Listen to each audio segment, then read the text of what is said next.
Next important जो topic income tax में आपने तैयार करना है वो है deductions from gross total income. Tax हमेशा टैक्सेबल इनकम पर कैलकुलेट किया जाता है, टैक्सेबल इनकम या टोटल इनकम पर कैलकुलेट किया जाता है। तो टोटल इनकम को फाइंड आउट करने के लिए हमें क्या करना पड़ता है कि जो हमने ग्रॉस टोटल इनकम कैलकुलेट की होती है उसमें से कुछ डिडक्शंस को माइनस करना होता है। ग्रॉस टोटल इनकम आप जान चुके हैं क्या होती है। 5 हेड्स की इनकम, 5 हेड्स की अलग अलग इनकम जो सेट ऑफ और कैरी फॉरवर्ड को एडजस्ट करने के बाद आती है उसको टोटल को ग्रॉस टोटल इनकम कहते हैं। और अगर उस ग्रॉस टोटल इनकम में से हम डिडक्शंस को माइनस कर देते हैं तो वो टोटल इनकम आती है जिस पर टैक्स लगता है। तो अब वो कौन कौन सी डिडक्शंस होती हैं जो ग्रॉस टोटल इनकम में से दी जाती हैं। डिडक्शंस मतलब कटौतियाँ। तो कई बार जो एसएससी होता है, राइट, करदाता, तो उसने ना बहुत से जो अप्रूव्ड फंड्स होते हैं, अप्रूव्ड इंस्टीट्यूशंस होती हैं, वहाँ पर उसने डोनेशन दी होती है। तो उस डोनेशन के लिए, अप्रूव्ड फंड्स के लिए या अप्रूव्ड इंस्टीट्यूशंस में डोनेशन दी है या कोई और इन्वेस्टमेंट की है तो उन इन्वेस्टमेंट्स के लिए उसको जो इनकम टैक्स एक्ट का चैप्टर 6(1)(a) है, 6(a) है, उसमें उसको डिडक्शंस दी जाती हैं। तो ये डिडक्शंस 80C से लेकर 80U तक हैं। इनकी जो सेक्शंस हैं 80C से लेकर 80U हैं। और जो इनकम टैक्स का जो चैप्टर 6(a) है वहाँ पर इनकी जो प्रोविज़न है वो डिटेल में दे रखी हैं। अब इनको वन वन हम करेंगे। तो सबसे पहले ये आपने ध्यान रखना है इस स्लाइड के अकॉर्डिंग, डिडक्शंस कभी भी long term capital gain, short term capital gain जो कैजुअल इनकम्स होती हैं उनमें से कभी भी अलाउड नहीं की जाती हैं। तो वन बाय वन हम चलते हैं। सबसे पहले डिडक्शन अंडर सेक्शन 80C ये होती है सेविंग प्लान्स के लिए। मतलब अगर एसएससी ने सेविंग प्लान्स में इन्वेस्टमेंट की है तो उसको अंडर सेक्शन 80C डिडक्शन मिलती है। कुछ एक एग्जांपल लिए गए कौन कौन सी सेविंग प्लान में पैसा लगाया सकता है एसएससी ताकि वो डिडक्शन ले सके। जैसे एलआईसी की जितनी भी प्लान्स हैं, प्रोविडेंट फंड्स में जो भी कोई भी प्रोविडेंट फंड हो, चाहे वो पीपीएफ है, एसपीएफ है, आरपीएफ है, इसमें उसने कंट्रीब्यूशन किया है। फिर कई तरह की सेविंग स्कीम्स हैं, ELSS, NS, 8th and 9th issue, इस तरह से approved superannuation fund, children education की जो भी ट्यूशन फीस स्कूल्स में दी गई है उसके लिए डिडक्शन मिलेगी।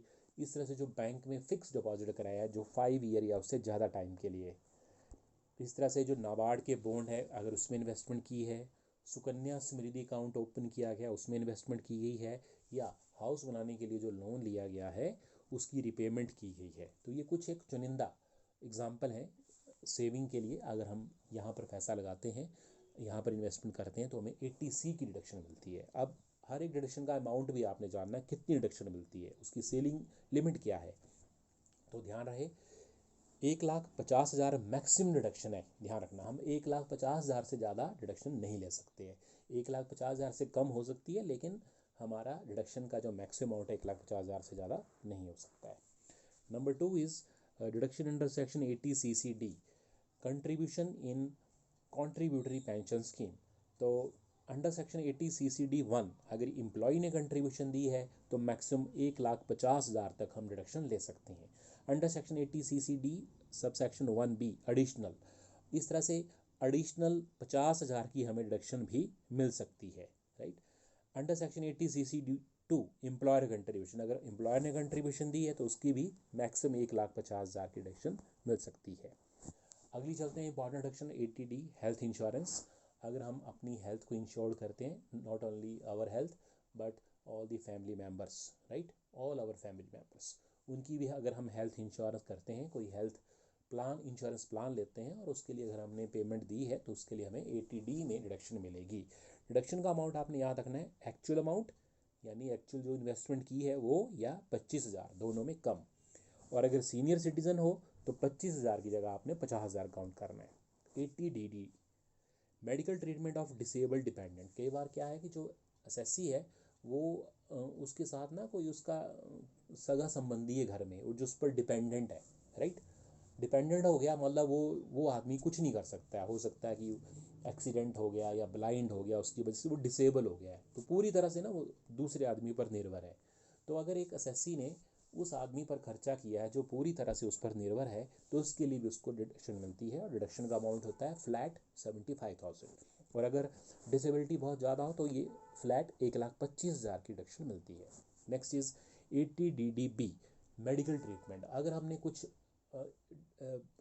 बीमारियां हैं, कुछ नोटिफाइड डिसीज़ हैं, ध्यान रखना है, अगर हमने कुछ अपनी बीमारियों के इलाज के लिए खर्चा किया है, मेडिकल ट्रीटमेंट कराया है, ध्यान रखना ये आम बीमारी नहीं, जो खतरनाक बीमारी हैं, जैसे एड्स हो गया, कैंसर हो गया, राइट, इस तरह की बीमारियों के लिए अगर हमने कोई अपना इलाज करवाया हुआ है तो उसके लिए जो खर्चा आया है उस बात के लिए डिडक्शन मिलती है अंडर सेक्शन 80DDB, राइट, ये ध्यान रखना है।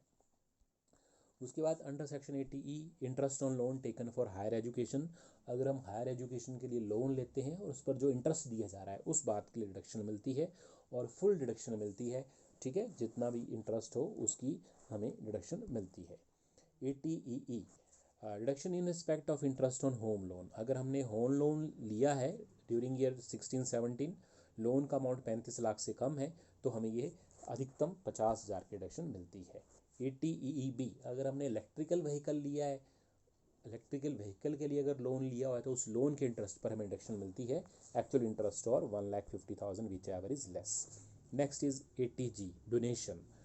ये काफ़ी इंपॉर्टेंट डिडक्शन है और लंबी भी है थोड़ी, तो इसको थोड़ा कंसाइज कर दिया गया है, आपने इसको अच्छी तरह से पढ़ लेना है।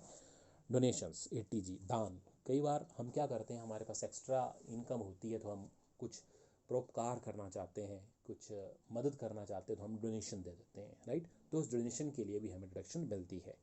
तो ये डोनेशन जो है अप्रूव्ड फंड, अप्रूव्ड जो होते हैं, मतलब मान्यता प्राप्त फंड और मान्यता प्राप्त संस्थाएं हैं, अगर उनको दी गई तब डिडक्शन मिलती है। दो पार्ट्स हैं इसके, पहला होती है विदाउट लिमिट डिडक्शन और दूसरी होती है विद इन लिमिट डोनेशन।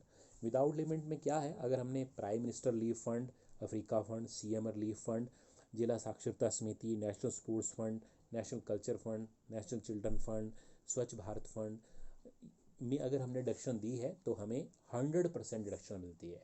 और इसके अतिरिक्त अगर हमने prime minister drought relief fund, Jawaharlal Nehru memorial fund, Indira Gandhi memorial fund और राजीव गांधी फाउंडेशन में अगर हमने डोनेशन दी है तो हमें 50% की डिडक्शन दी जाती है। फिर आती है with in limit, right, with in limit donation. अगर हमने राज्य सरकार, लोकल अथॉरिटी, जो भी एजुकेशनल संस्थाएं होती हैं, चैरिटेबल इंस्टीट्यूशंस हैं, स्पोर्ट्स इंस्टीट्यूशन है, मंदिर हो गया, ठीक है, या ऐसी कोई जगह जिसकी हिस्टोरिकल इम्पोर्टेंस है, फैमिली प्लानिंग की जो भी इंस्टीट्यूशंस हैं, या इंडियन ओलंपिक एसोसिएशन है, इनको अगर हमने डोनेशन दी है तो ये विद इन लिमिट में आती है, राइट। तो इसके लिए पहले क्वालिफाइंग अमाउंट होता है, क्वालिफाइंग अमाउंट होता है एक्चुअल डोनेशन या ग्रॉस टैक्सेबल इनकम का 10%, दोनों में कम। और डिडक्शन कितने मिलेगी, जितना भी क्वालिफाइंग अमाउंट होगा उसका 100% मिलेगा अगर फैमिली प्लानिंग के लिए हमने डोनेशन दी है, और बाकी जो बच जाएगा क्वालिफाइंग अमाउंट उसका 50% हमें डिडक्शन दी जाएगी। इसके बाद आती है 80GG एंड 80GGB। 80GG है पेमेंट ऑफ हाउस रेंट। अगर हमने मकान किराया दिया है लेकिन हमें HRA नहीं मिला है तो उसके लिए हमें 80GG की डिडक्शन मिलती है। इसकी डिडक्शन का अमाउंट क्या होता है, 3 लिमिट है, तीनों में जो सबसे कम होगा, पहला actual rent paid minus 10% of adjusted gross total income, second is 5,000 per month, third limit is 25% of adjusted GTI, तीनों में जो कम होगा वो 80GG की डिडक्शन बन जाएगी। 80GGB, 80GGB की डिडक्शन मिलती है अगर हमने पॉलिटिकल पार्टी को दान दिया है तो ये पूरी 100% डिडक्शन हमें मिलती है। फिर आती है 80QQB, जो भी ऑथर्स होते हैं, ऑथर्स जो बुक्स लिखते हैं, अगर उनको बुक्स लिखने से पैसा आ रहा है, कमाई हो रही है, तो उसके लिए उनको डिडक्शन मिलती है, तो वो 80QQB में आती है, और ये डिडक्शन का अमाउंट होता है एक्चुअल इनकम या 3 लाख, दोनों में कम। फिर 80RRB है पेटेंटी, ऐसे लोग जिन्होंने पेटेंट डेवलप किया है, उसको प्रोटेक्ट करवा लिया है, तो उस पेटेंट से अगर उनको आय आ रही है तो उस आय के लिए उनको डिडक्शन मिलती है, वो सेक्शन बन जाता है 80RRB, और इसका भी सेम वही अमाउंट है जो 80QQB का है, 3 लाख या एक्चुअल रॉयल्टी विच एवरेज लेस। फिर आता है 80TTA, जो भी हमारा बैंक में सेविंग अकाउंट है उस पर जो हमें इंटरेस्ट मिल रहा है, तो उस इंटरेस्ट के लिए हमें डिडक्शन मिलती है अंडर सेक्शन 80TTA, और डिडक्शन का अमाउंट होता है 10,000 या एक्चुअल इंटरेस्ट, दोनों में कम। 80TTB, 80TTB भी वही सेम ऐसी डिडक्शन, लेकिन ये सीनियर सिटीजन के लिए है, और इसमें डिडक्शन का अमाउंट होता है एक्चुअल इंटरेस्ट या 50,000 विच एवर इज़ लेस। और लास्ट आती है 80U। ऐसे एसएससी जो मेडिकली हैंडीकैप्ड हैं या मेंटली रिटार्डेड हैं, हैंडीकैप्ड लोग जो हैं, उनको ये 80U की फ्लैट डिडक्शन मिलती है 75,000। और अगर उनकी मेडिकल फिटनेस जो है बहुत सिवियर है, डिसेबिलिटी बहुत सिवियर है, तो 1,25,000 की उनको डिडक्शन मिलती है। तो इस तरह से ये डिडक्शंस हैं जो अंडर सेक्शन 80C से लेकर 80U तक डिस्कस की गई हैं। तो ये काफ़ी इंपॉर्टेंट है, काफ़ी बार एग्ज़ाम में पूछी जाती हैं कि एक्सप्लेन करिए जो एक एसएससी डिडक्शन ले सकता है 80C से लेकर 80U तक। तो ये बिल्कुल स्लाइड्स में कंसाइज वे में मैंने इसको प्रेजेंट किया है, तो आपने यहीं से इसको तैयार कर लेना है बाय वे ऑफ नोट्स, और ये काफ़ी आपकी एग्ज़ाम में हेल्प करेगा। Thank you.